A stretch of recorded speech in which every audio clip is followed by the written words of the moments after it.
আমি আর মৌসুমী অনেকদিন কোথাও ঘুরতে যাইনি। তাই আমরা সাডেন প্ল্যান করেছিলাম একটু ঘুরতে যাওয়ার জন্য। আর আমি ওর জন্য হাওড়া স্টেশনে ১.৫ ঘন্টার উপর ওয়েট করছিলাম। কারণ ওদের ওই দিককার ট্রেন যখন তখন এইরকমই লেট করে। কিচ্ছু করার থাকে না।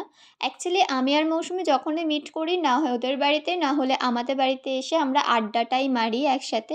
তাই ঘুরতে যাওয়াটা ওইভাবে আর হয়ে ওঠে না। তাই জন্য ভেবেছিলাম একটু ঘুরতেই যাওয়া যাক। চলে গিয়েছিলাম কলেজ স্ট্রিটে। ১ম এই লাঞ্চ করতে চলে গিয়েছিলাম কারণ খুব খিদে পেয়ে গিয়েছিল। এই টেস্টি রেস্টুরেন্টটায় আমি আগেতে প্রচুর আসতাম যখন শিয়ালদায় ক্লাসে আসতাম। কিন্তু এখন আর আসাই হয় না। বাট আমার কোথাও গিয়ে মনে হয়েছে ওদের খাবারের কোয়ালিটি একটু হলেও খারাপ হয়ে গেছে।